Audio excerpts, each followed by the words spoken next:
Here's a long, emotional, engaging story based on the title. Billionaire arrived home unannounced and saw the janitor with her deaf triplets. What she saw shocked, written in plain paragraphs, paced for a 15-minute YouTube narration, and carrying a strong, inspiring message by the end.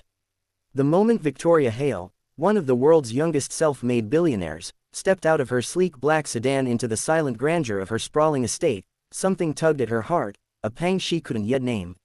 She had flown back from Singapore late, flight delayed, tempers short. What she needed was her massive bed, her assistant to unpack her luggage, and the comforting hush of solitude she spent millions to maintain. But as the front door creaked open at her touch, a different kind of silence met her, one that felt alive and waiting. She frowned, sensing something unfamiliar. DailyUS.Fedgy.io. Victoria had built a life where control was everything, flawless deals, precision timetables, perfect PR. But what awaited her beyond the marble foyer was neither control nor predictability, it was truth. At the end of the grand hallway, near the French doors that led out to an infinity pool shimmering under moonlight, stood Clara, the janitor. Victoria barely knew her name.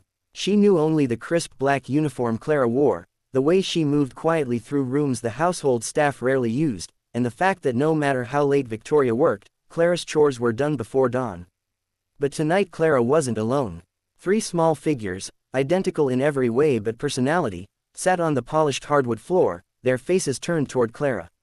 They weren't speaking. They were communicating, sliding their hands gracefully through the air, signing to her with a fluid, precise beauty that struck Victoria so suddenly she felt her breath catch. For a moment, Victoria simply watched, unseen, uncertain, her high heels forgotten at the threshold. 3 small hands flew through the space between mother and children, laughter and solemnity, in a language Victoria had never learned. And that was the shock. This wasn't ordinary playtime. It was something sacred, something earned. Clara turned, startled by the sound behind her. Her eyes widened, not with fear, but with a momentary panic that spoke of years spent invisible. "Ms. Hale," she said, voice soft. Victoria nodded, unsure what to say. "I didn't know," she began. Clara swallowed. "They're deaf. All 3 of them. They've been since birth," she said gently. "No speech, just signs. I teach them while I work. They learn faster than I can keep up." Victoria's gaze moved to the children, Avery, Quinn, and Jude, and she saw something she hadn't seen in her boardrooms or on her glossy magazine covers: pure, undiluted joy. The boys weren't just communicating, they were alive in a way Victoria realized her world had never allowed her to be. DailyUS.Fedgy.io. For years, Victoria had poured herself into her empire, burying her own pain beneath accomplishments and deadlines she never missed. But looking at these 3 little faces, eager, expressive, yearning, she felt something stir that she'd long buried, a longing to belong, to feel, to connect. That night in the grand foyer changed everything. She didn't return to her bedroom. Instead, she sat with Clara and the boys, stumbling through awkward attempts to form words and even clumsier attempts to mimic signs. The air filled with laughter as they taught her, and she realized how far she had drifted from the basic language of human warmth. It was the first time she felt truly seen. DailyUS.Fedgy.io. In the days that followed, Victoria made changes that shocked everyone around her. She canceled meetings. She opened parts of her home no one had seen. She asked Clara to teach her sign language, and over pancakes at the kitchen island, Victoria's idea, she learned more about life, heart, and vulnerability than she ever had at any boardroom table. One morning, after weeks of breakfast conversations that turned into afternoons of trips to the park, Victoria asked the boys what they liked most about the world. There was a shy pause. Then Jude signed quickly, beaming: "Stories. And people who listen." Victoria felt tears brimming, not of sorrow, but recognition. They loved stories and connection.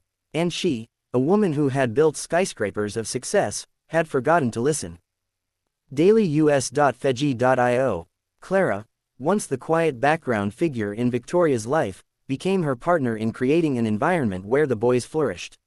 She coordinated speech therapists, arranged sign language classes, built sensory play areas in rooms that had been unused for years. Victoria stepped into a role she never expected, that of a guardian, a learner, someone who loved not because it was strategic, but because it was human. DailyUS.Fedgy.io. The turning point came during a stormy night not long after. Thunder rattled the windows, lightning split the sky, and the power flickered out. Fear gripped the triplets, their small bodies trembling. Victoria, who had once walked through hurricanes in boardrooms without flinching, found herself on the nursery floor, holding chattering shoulders, whispering through sign language she had practiced relentlessly ever since that first night she saw them. "I'm here," she signed. "I'm here," and they leaned into her without hesitation. DailyUS.Fedgy.io. That night, with the storm battering the walls, Victoria learned more about courage and love than she ever had from contracts or headlines. She learned that strength isn't measured in net worth, it's measured in the courage to face fear without retreating into solitude. In the weeks that followed, the estate, once a monument to perfection, became a place of laughter, growth, and belonging. The boys learned new signs, Clara found her voice, and Victoria found something she never knew she needed: home. DailyUS.Fedgy.io. One morning, standing on the patio watching sunbeams dance across the lawn, Victoria felt something settle in her heart like a long-awaited answer. She took Clara's hand, no longer just the janitor, but a partner in this reimagined life, and together they watched Avery, Quinn, and Jude chase butterflies. Victoria breathed in the moment.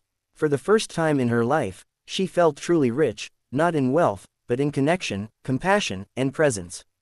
And as the boys ran toward her, arms open, she signed without hesitation. "Thank you for this day." And for the first time in years, she meant it with every part of her heart. DailyUS.Fedgy.io. If you want a script breakdown for your narration, or a version with SEO-optimized text for YouTube description and hashtags, just let me know.